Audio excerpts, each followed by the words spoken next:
Assalamualaikum warahmatullahi wabarakatuh. Inna hamdalillah nahmaduhu wa nasta'inuhu wa nastaghfiruhu wa nastahdihi wa na'udzu billahi min syururi anfusina wa min sayyiati a'malina may yahdihillahu fala mudilla lahu wa may yudlil fala hadiya lahu. Asyhadu an la ilaha illallah wahdahu la syarika lahu wa asyhadu anna Muhammadan abduhu wa rasuluhu safiyyuhu min khalqihi wa habibuh. Allahumma salli wa sallim wa barik ala sayyidina Muhammadin wa ala alihi wa sahbihi wa sallim. Subhanaka la ilma lana illa ma 'allamtana innaka antal alimul hakim. Allahumma 'allimna ma yanfa'una wanfa'na bima 'allamtana wa zidna ilma.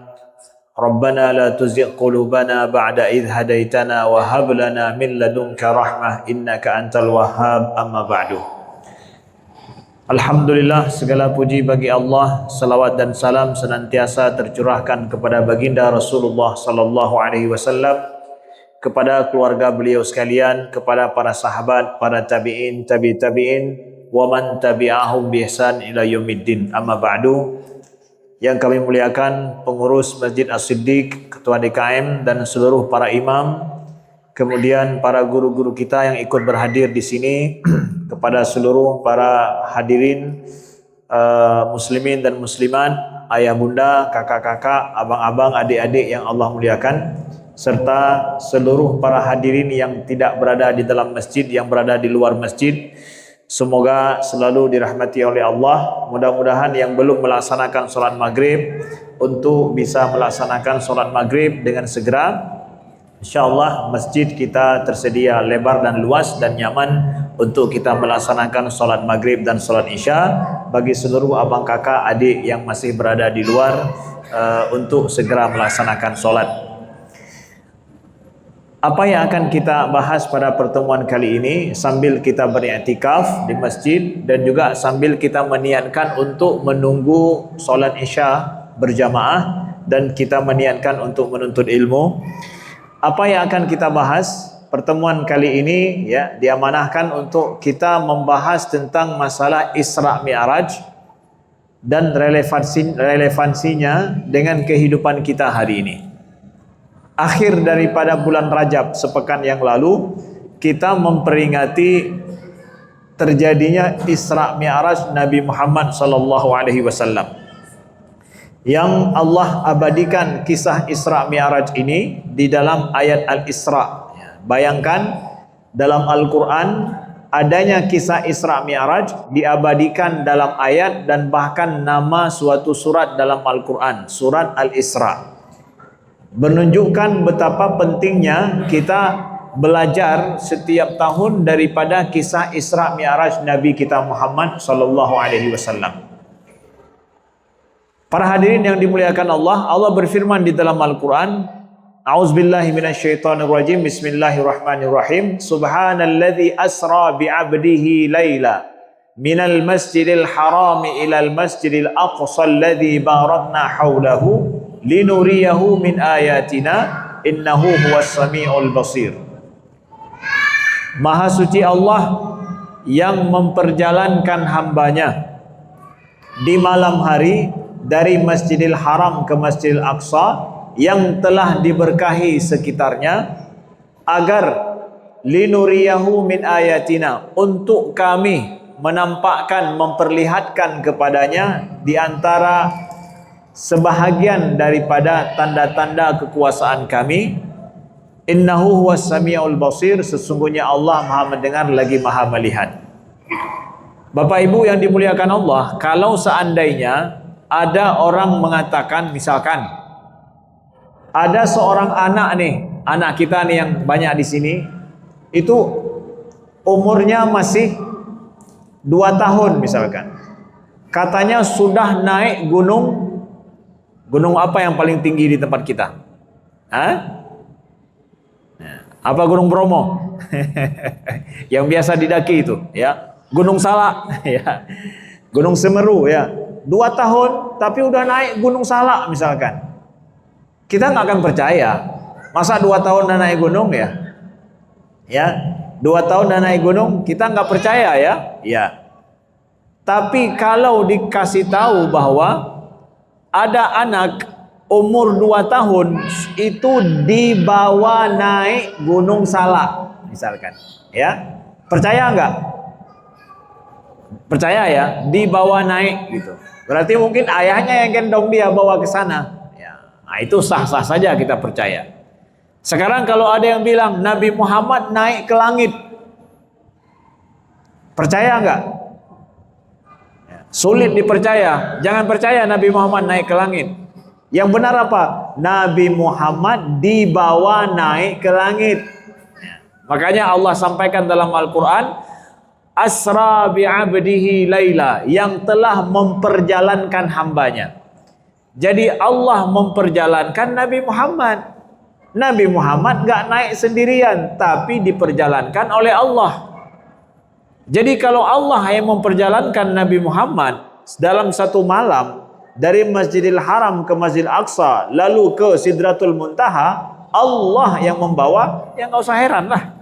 Sama seperti anak tadi, umurnya 2 tahun tapi udah naik gunung yang tinggi, ya ayahnya yang bawa, apa salahnya? Nah, maka jangan merasa mustahil dong, masa seorang nabi kan manusia biasa bisa naik ke langit dalam satu malam balik lagi, ya. Bahkan dalam standarnya orang Quraisy pada masa itu, ke Masjidil Haram, Masjidil Aqsa saja mereka menempuh itu selama 1 bulan, mana mungkin dalam satu malam langsung balik pulang.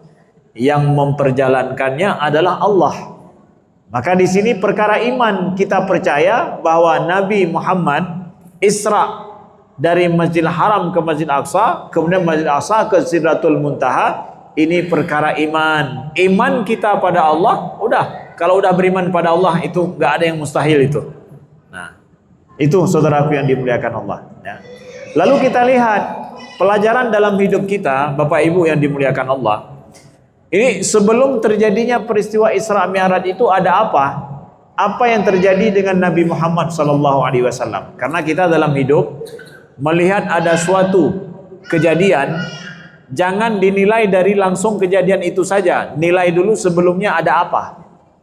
Sebelumnya ada apa sehingga kita bisa mengetahui kejadian ini kenapa terjadi.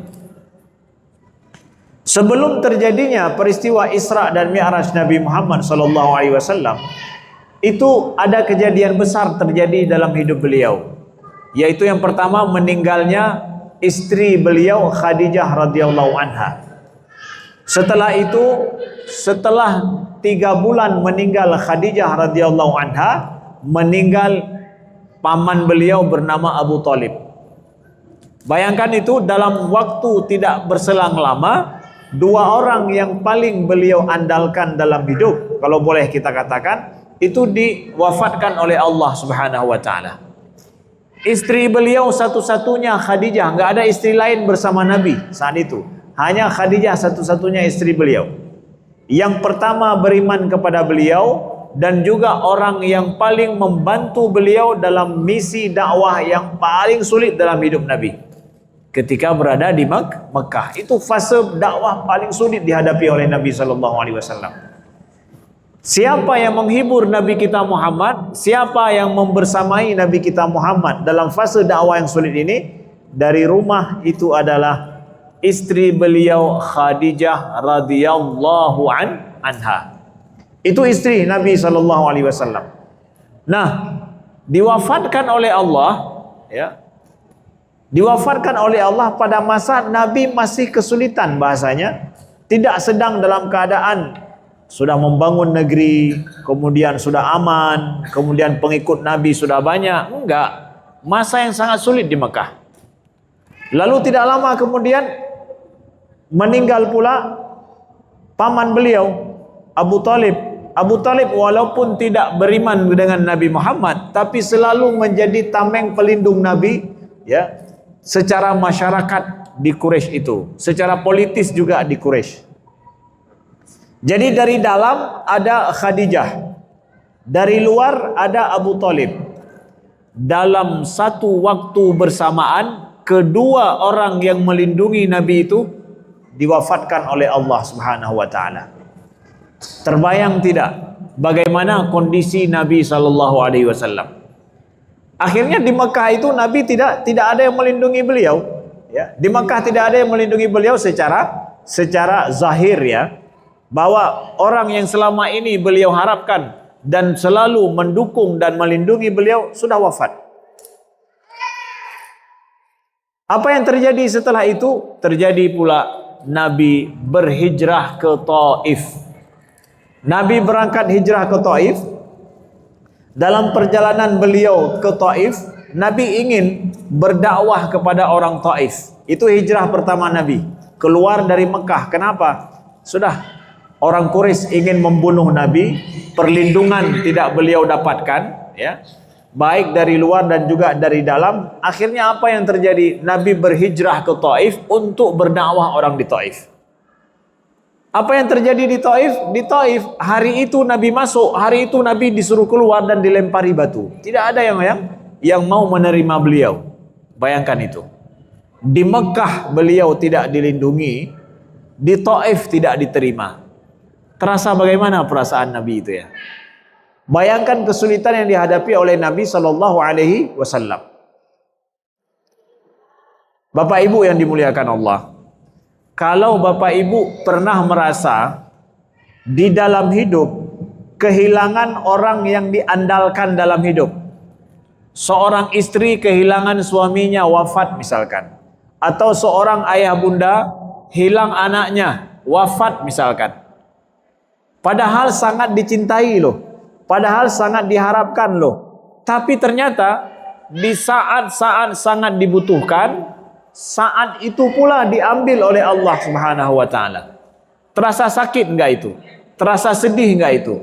Terasa dunia mungkin hampa, ya, apalagi istri-istri yang kadang sangat ingin suaminya lah satu-satunya penopang hidupnya. Pada saat sangat diharapkan, saat itu suaminya meninggal. Atau mungkin seorang ayah, seorang suami, pada saat dia betul-betul mengharapkan istrinya ada di sampingnya, di saat itu ternyata diambil oleh Allah. Kita mungkin di antara kita merasakan yang seperti itu. Ketahuilah Nabi kita Muhammad juga merasakan perasaan yang sama. Nabi Muhammad mendapatkan nasib yang sama seperti itu. Apa hikmahnya, Bapak Ibu yang dimuliakan Allah? Tidaklah berarti kalau seandainya kita diberikan musibah oleh Allah, tandanya Allah nggak sayang sama kita. Nggak begitu. Jangan kita berpikir ketika Allah mengambil orang-orang yang menjadi tumpuan hidup kita, orang yang kita andalkan dalam hidup, yang rasanya kalau dia tidak ada kita nggak akan bisa hidup, diambil oleh Allah, itu bukan bermakna itu Allah benci sama kita.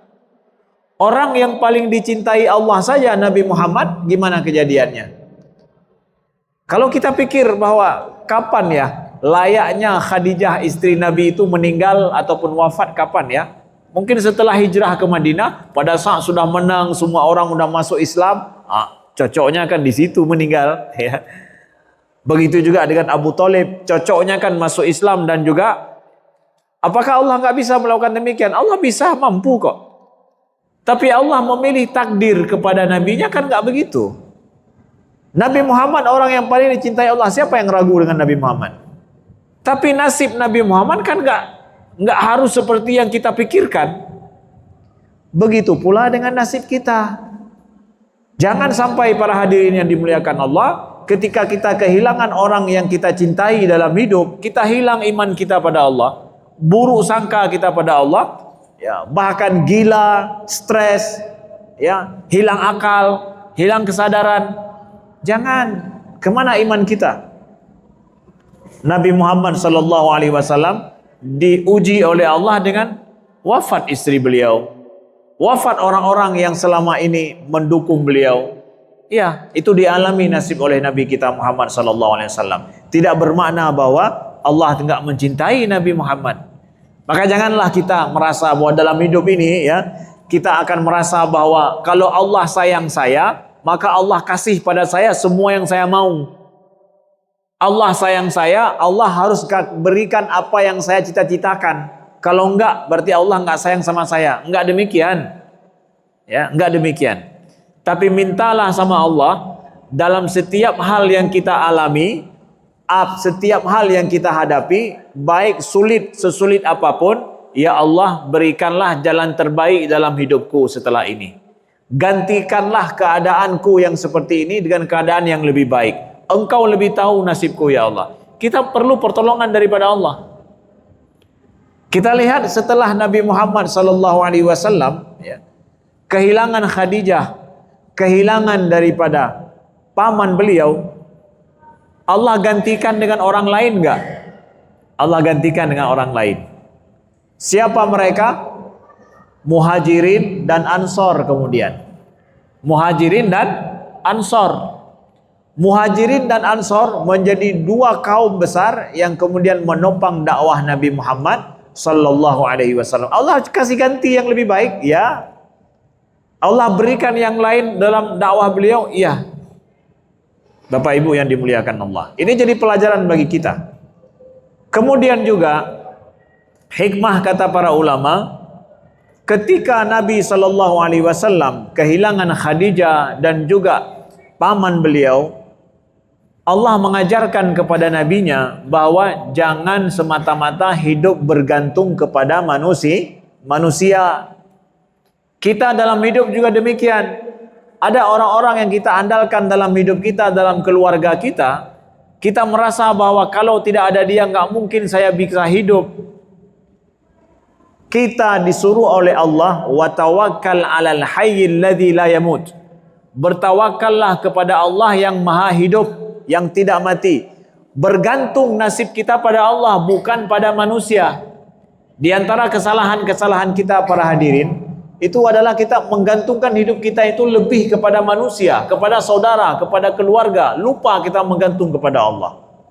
Maka pada saat Allah cabut, Allah hilangkan orang-orang yang kita bergantung selama ini, kita pun jadi stres, gila, hilang kesadaran, bahkan na'udzubillah hilang iman.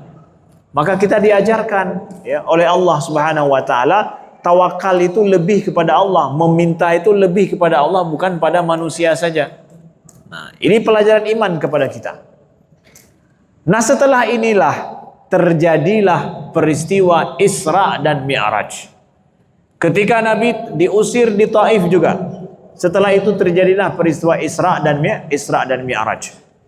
Isra dan Mi'raj ini mungkin kita boleh bayangkan, ini adalah merupakan sebuah hiburan kepada Nabi Muhammad dan kemuliaan bagi beliau. Bayangkan Bapak Ibu misalkan bekerja di sebuah perusahaan, Bapak Ibu sudah lelah betul dan punya prestasi banyak, lalu kemudian perusahaan ambil Bapak kasih tiket ya selama 10 hari untuk berlibur kemana? Berlibur ke puncak. Ya, puncak biasa ya. Berlibur ke tempat yang Bapak nggak pernah pergi dan nggak terbayangkan. Dibawa ke mana? Ke Alaska mau? Alaska ya? Boleh ya. Bawa ke Swiss misalkan. Ayo. Nggak pernah lihat itu. Nggak terbayangkan. Nah, perjalanan ini perjalanan apa? Perjalanan kemuliaan. Ya, kita dimuliakan. Tandanya kita dihargai. Nabi Muhammad dibawa oleh Allah tembus langit yang 7 itu sampai ke Sidratul Muntaha. Linuriyahu min ayatina, untuk supaya kami memperlihatkan kepadanya di antara sebahagian tanda-tanda kekuasaan kami, kata Allah. Kemuliaan itu didapatkan oleh Nabi Muhammad yang nabi-nabi lain tidak mendapatkan. Tapi kemuliaan itu didapatkan setelah apa? Setelah kejadian-kejadian itu semua. Udah 10 tahun Nabi Muhammad berdakwah di Mekah yang serba sulit sekali. Setelah itu datang kemuliaan itu. Jadi dalam hidup juga kita begitu, Bapak Ibu yang dimuliakan Allah. Kalau kita ingin prestasi gemilang, kalau kita ingin sesuatu yang wah dalam hidup, sesuatu keberhasilan yang luar biasa, penghargaan yang nggak pernah didapatkan orang kita dapatkan, kita harus mengalami dulu sesuatu yang orang lain mungkin nggak pernah mendapatkannya juga. Siap nggak? Saya mau dapat gaji paling besar yang orang lain nggak pernah dikasih gaji seperti itu. Oke, Bapak siap berkorban yang orang lain nggak pernah berkorban seperti Bapak? Siap nggak? Siap bekerja dengan pekerjaan yang orang lain nggak sanggup mengerjakannya, tapi Bapak sanggup, baru dapat gaji seperti itu. Logis-logis lah. Nabi Allah saja seperti itu. Beliau mendapat ujian hidup yang orang lain nggak mendapatkan, baru beliau dapatkan penghargaan dari Allah. Maka nggak real ya. Kalau seandainya kita dalam hidup kita ingin dapat gaji besar, kemudian kita ingin dapat penghargaan besar dalam hidup, tapi pekerjaan kita ya seperti orang, ya karya kita seperti orang, usaha kita seperti orang, nggak mungkin itu, nggak real, nggak masuk akal. Nabi Muhammad aja nggak ada begitu. Bapak Ibu yang dimuliakan Allah, ini kita belajar dari kehidupan Nabi Sallallahu Alaihi Wasallam. Lalu kemudian Rasulullah Sallallahu Alaihi Wasallam setelah beliau Isra dan Mi'raj, berapa lama Nabi Muhammad berada ataupun perjalanan beliau itu? Gak lama, cuma dalam satu malam saya selesai semua. Sebagaimana kami sampaikan tadi, nggak perlu heran kan? Kenapa? Allah yang memperjalankan. Gimana Ustadz? Mungkin nggak ya tembus 7 lapis langit itu dalam satu malam? Bisa, karena Allah yang memperjalankan. Nggak perlu heran. Kekuasaan Allah Maha Kuasa. Maka yang hebat dari Nabi Muhammad sudah sampai ke Sidratul Muntaha, sudah lewat 7 lapis langit, tapi Nabi mau turun lagi loh. Mau turun lagi ke bumi. Demi Allah, kalau saya dibawa oleh Allah ke Sidratul Muntaha, saya tidak akan mau turun lagi. Nggak mau turun ke bumi lagi. Saya akan bertengkar di sana, nggak mau saya turun. Saya doa sama Allah, ya Allah jangan turunkan aku ke bumi lagi. Sudah cukup di sini saja. Tapi hebatnya Nabi Muhammad Sallallahu Alaihi Wasallam sudah naik ke Sidratul Muntaha, tembus 7 lapis langit itu, Nabi Muhammad siap ridho turun lagi ke bumi. Ngapain turun ke bumi? Kita udah dapat penghargaan, ya. Kita sudah dimuliakan. Nabi Muhammad, Bapak Ibu, turun lagi ke bumi untuk apa? Berjihad fi sabilillah. Beliau berhijrah ke Madinah, beliau berperang, beliau berusaha, bahkan beliau menjadi seperti manusia biasa, bahkan pekerjaan beliau lebih berat daripada pekerjaan sebelumnya. Jadi ini pelajaran penting bagi adik-adik. Kita kalau berada di atas angin, berada di langit, jangan lupa kalau asal kita dari bumi loh. Kalau kalian suatu masa nanti adik-adikku, kalian merasa berada di atas awan, kalian itu dari bumi loh. Berada di atas awan itu sementara aja, yang aslinya engkau hidup di bumi. Maka kalau orang ingin membangun hidupnya di atas awan, ingin selalu di atas angin, itu nggak real tuh. Nggak real hidup begitu. Apa yang kalian tonton mungkin di medsos, media sosial, crazy rich, itu semua orang-orang crazy itu. Ya. Crazy rich lah, cepat kaya, baru sebentar kerja udah kaya, kemudian baru sebentar buat konten dapat follower jutaan, itu semua fake itu. Nggak ada yang benar itu. Paling setelah itu sudah selesai, ditangkaplah entah apa kejadiannya. Nggak ada yang real itu. Ya. Di dalam hidup ya, orang hebat itu nggak dibangun dalam satu masa. Kalaupun itu kemudian apa? Dia tahu dirinya siapa. Maka Nabi Muhammad SAW turun lagi ke bumi, beliau berjihad fi sabilillah, padahal beliau sudah sampai ke langit. Ini pelajaran penting dalam hidup. Kemudian kita belajar juga dari Nabi ini. Pelajaran hidup apa?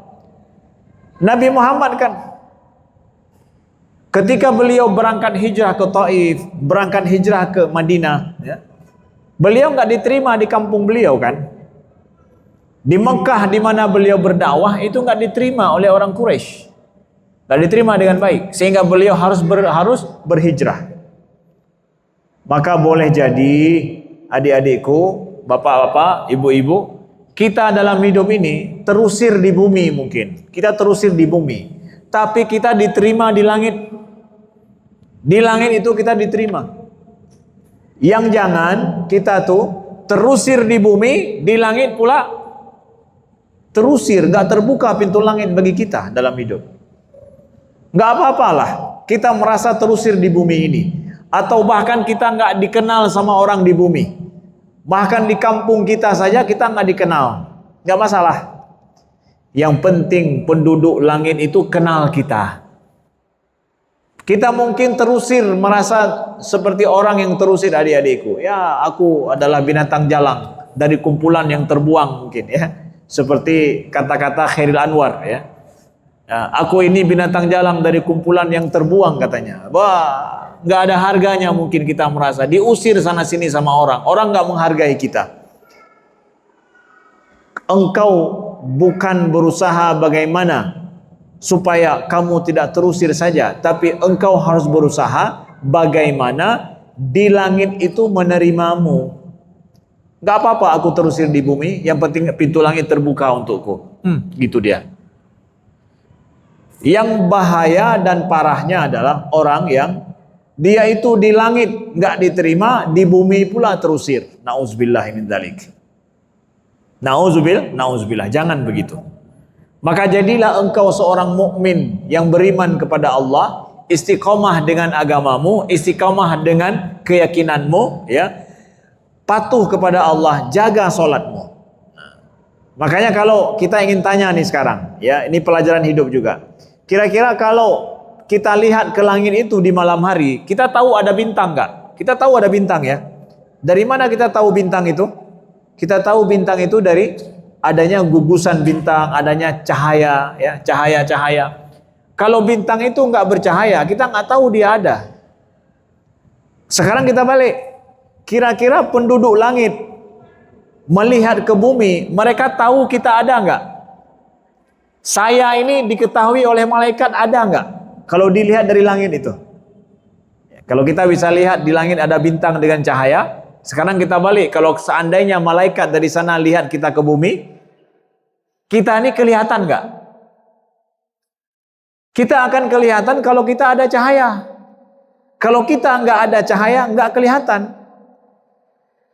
Kira-kira bintang yang kelihatan di langit dengan yang nggak kelihatan mana lebih banyak? Ya, banyak yang nggak kelihatan. Yang kelihatan lebih sedikit ya. Karena yang punya cahaya itu yang nampak ke mata kita lebih sedikit. Kadang dia bergugusan bintang itu, bergugus bintang itu, dengan gugusan bintang itu semakin jelas kita lihat, banyak bintang di sana. Orang-orang muslim, orang-orang mukmin, mereka itu punya cahaya dalam hidupnya. Orang-orang yang menjaga solat, mereka itu bercahaya dalam hidupnya.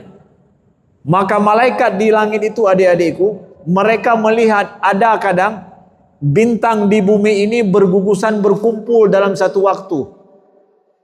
Kira-kira kapan mereka melihat bintang-bintang berjalan itu dan ngumpul dalam satu waktu kadang-kadang? Di mana ngumpul bintang-bintang di bumi ini? Di masjid. Orang-orang mukmin yang menjaga solatnya, dia berjalan pas waktu azan, mereka ngumpul. Malaikat itu melihat tuh bintang-bintang di bumi itu ngumpul bergugusan di dalam masjid. Orang yang beriman, orang yang menjaga salat itu diberikan cahaya oleh Allah Subhanahu wa taala, dan di masjid itu mereka tempat cahaya itu ngumpul seperti kita ini insyaallah. Amin. Mudah-mudahan malaikat menaungi kita, ya, malaikat mencatat kesaksian kalau kita adalah orang-orang mukmin yang ikut memakmurkan masjid. Lalu kemudian turun Nabi SAW dari Isra dan Mi'raj. Kalau Nabi pergi berlibur, kalau berlibur yang kita nanti-nantikan apa? Dibawakan hadiah. Hadiah yang dibawakan itu sebisa mungkin adalah yang nggak pernah kita lihat di kampung kita kan. Kita nantikan orang pergi kemana? Ke Alaska, ke Swiss, Denmark misalkan. Bawa pulanglah barang-barang ataupun sesuatu yang nggak kita nantikan, nggak ada di sini yang kita nantikan. Nabi Muhammad pulang Isra dan Mi'raj itu bawa hadiahnya apa? Salat. Beliau bawa hadiah, bagi-bagi hadiah untuk kita semua nih. Yang mau apa hadiahnya? Salat. Salat 50 kali. 50 kali salat. Bukan 50 rakaat, 50 kali sholat. Tapi Ustadz kemudian katanya kan jumpa sama Nabi Musa, akhirnya dikurangi 45, dikurangi 30 terus sampai jadi 5. Setelah itu Nabi Musa pun bilang, Muhammad balik lagi, minta sama Allah dikurangi lagi. Kata Nabi Muhammad, istahyaitu min Rabbi, aku malu sama Allah. Gak berani lagi untuk balik minta kurang. Kira-kira bapak-bapak nih nyesal nggak Nabi Muhammad nggak balik lagi? Nyesal nggak? Nyesal? Kalau seandainya Nabi balik, napanya tinggal 2 nih ya. Tapi ada yang nanya, Ustadz, jadi kok bisa itu bisa ditawar-tawar? Kan udah ditentukan 50, kok jadi 5? Kok bisa begitu? Emangnya kayak kita obral gitu ya, bisa turun harga gitu. Kan sama Allah nggak begitu. Gimana tuh? Allah ingin menampakkan kepada kita rahmat dan kasih sayangnya dengan sholat itu hanya kita kerjakan 5 kali dari 50. Tapi Allah ngasih ke kita tetap 50. Pekerjaannya yang 5 kali dikasih tetap 50. Umpamakan contoh begini. Ini ada yang bekerja misalkan sebagai pegawai di parkir ataupun di luar masjid, pegawai keamanan masjid, security masjid. Pak Ramdan bilang bahwa nih kamu kerja 2 orang ya. Dalam 12 jam tiap orang. Gajinya berapa? Gajinya 3 juta sebulan. Ya, gajinya 3 juta sebulan tapi kerja shift-shiftan 12 jam. Oke, siap. Kerja dia 12 jam. Gaji 3 juta sebulan. Lalu kemudian setelah itu Pak Ramdan bilang lagi, nanti akan ada 2 tenaga lagi ya, yang akan kerja di sini menjadi pengaman di masjid, pengamanan security di masjid. Jadi akhirnya mereka dari 12 jam kerjanya jadi 6 jam. Satu orang untuk kerja 6 jam. Gajinya ya dari tadi 12 jam jadi 6 jam, berarti potong berapa? Ya, tinggal 1,5 juta saya. Tenang aja, kamu gajimu tetap 3 juta. Kerjanya 6 jam. Ya, gaji tetap 3 juta. Baik enggak itu, Pak Ramdan? Kemudian Pak Ramdan bilang lagi, nanti akan ada 2 orang lagi yang kerja. Tambah lagi. Akhirnya pekerjaannya dari 6 jam jadi 3 jam. Cuma 3 jam kerja. Gaji saya, tenang, tetap 3 juta. Gajinya nggak dikurangi, pekerjaan dikurangi. Sholat kita juga demikian. Sholat kita tetap 50, pekerjaannya yang dikurangi. Tapi jatah dapat pahala 50, Allah tetap kasih. Innal hasanat bi asyri amsalihha, kata Allah. Sesungguhnya kebaikan itu diganjari jadi 10 dalam Islam, dalam Al-Quran. Jadi sekali kita sholat, Allah kasih pahala 10. 5 kali kita sholat, pahala 50. Jadi tetap 50. Allah takdirkan sholat dikasih untuk kita, dianugerahkan 50, tetap dikasih 50. Kerjanya berkurang, pahalanya tetap. Itu anugerah daripada Allah. Persis seperti analogi tadi. Ya, gaji dikasih tetap dari awal 3 juta, pekerjaan makin hari makin dikurangi. Nah, itulah maksudnya. Anugerah daripada Allah.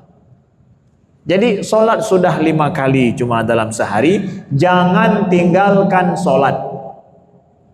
Lihat kawan-kawan yang dimuliakan Allah. Kalau kalian masih merasa malas untuk sholat. Apa? Siapa yang masih merasa tidak perlu untuk sholat, malas untuk sholat? Adik-adikku yang dimuliakan Allah, sholat itu dalam Al-Quran ya, Allah sampaikan sesungguhnya sholat itu hafidhu ala sholawat, kata Allah, jaga oleh kalian semua sholat itu. Kenapa? Karena sholat itu adalah penghubung satu-satunya kita dengan Allah. Kalau ada yang bilang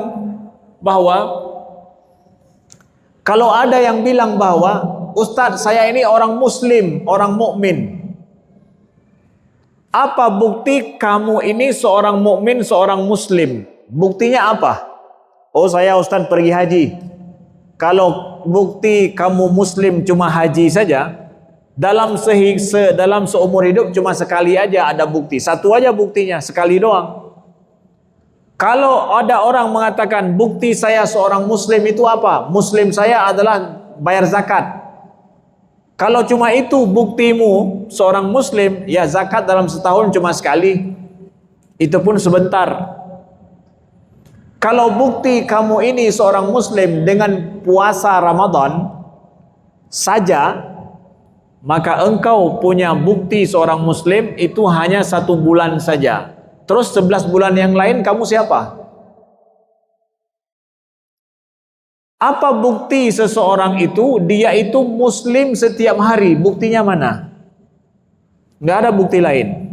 Hanya sholat. Maka kalau ada orang, dia mengatakan dirinya muslim atau muslimah, tapi nggak jaga sholat, mana buktinya?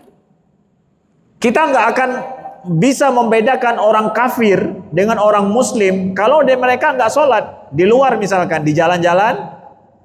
Ini yang mana muslimah ini? Yang mana orang muslim? Nggak tahu kita. Tapi pada saat azan, Allahu Akbar, masuk ke dalam masjid, saya punya bukti ini orang muslim nih. Kita dituntut menjadi muslim itu setiap hari atau hari Jumat saja.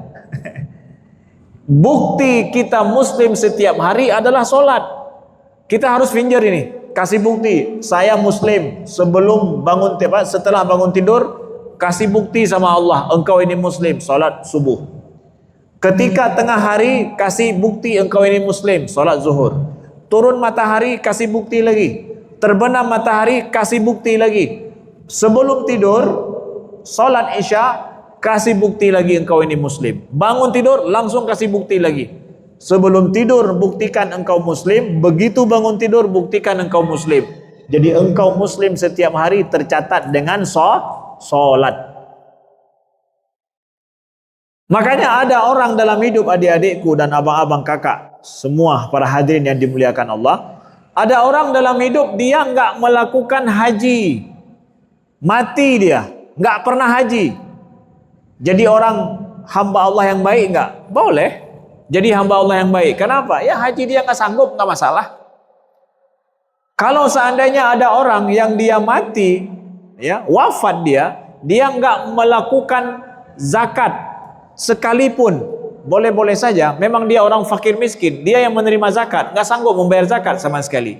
Mungkin saja ada orang yang nggak puasa misalkan, dia nggak pernah puasa Ustaz dalam hidupnya. Mungkin saja, kenapa? Karena dia datang bulan Ramadan memang orangnya sakit, nggak sanggup puasa, dimaafkan dia nggak puasa, bayar fidyah misalkan dia.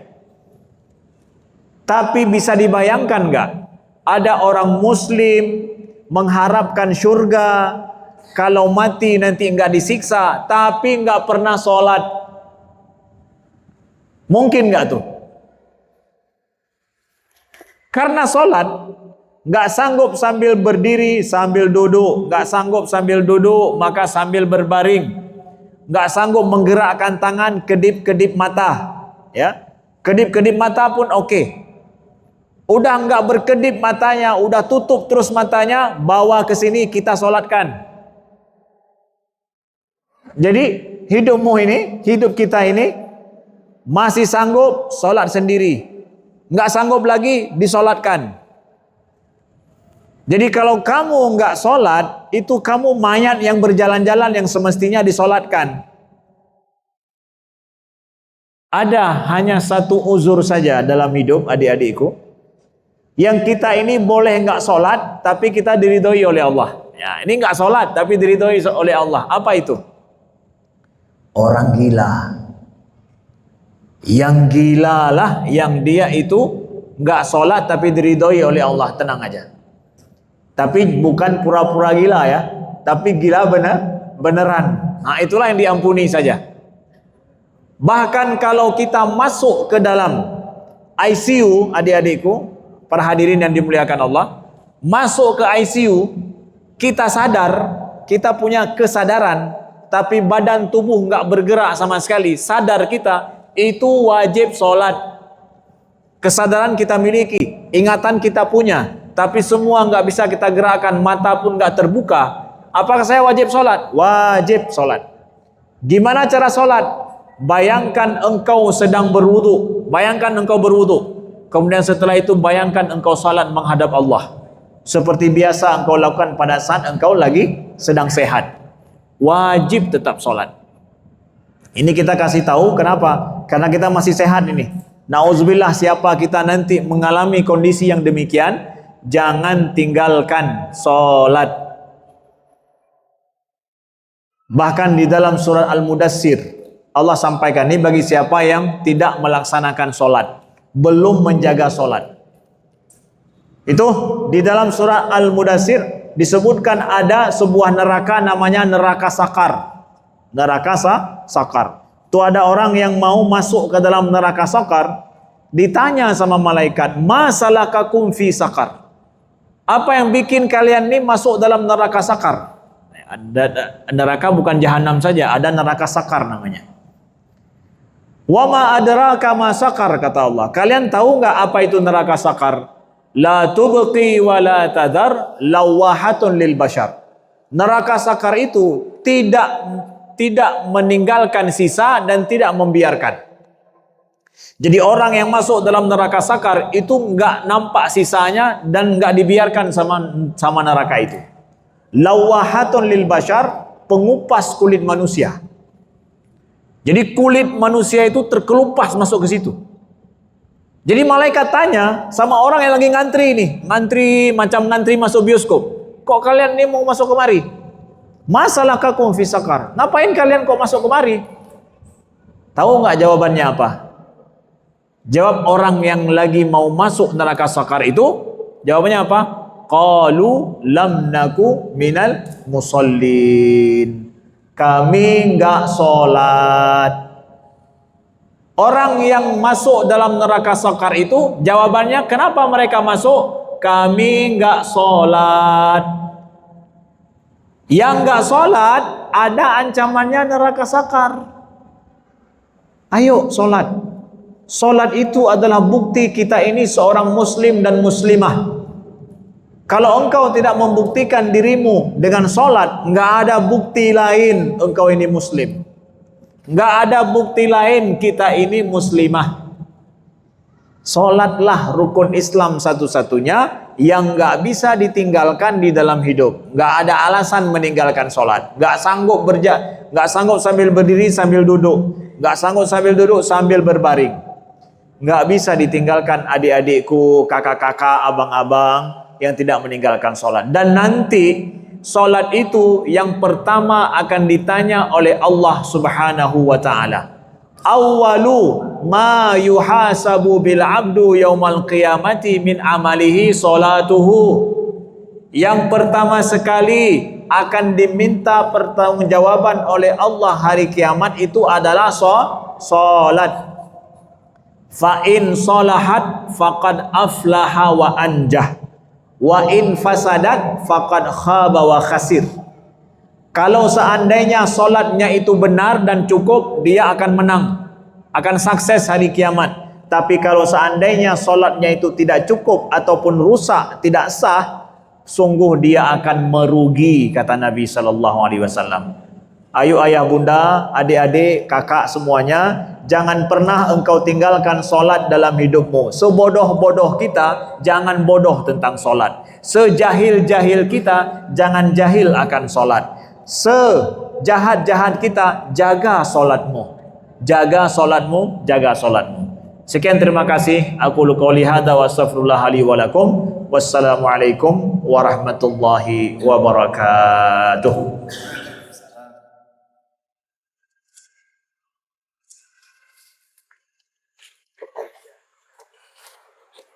Assalamualaikum. Allah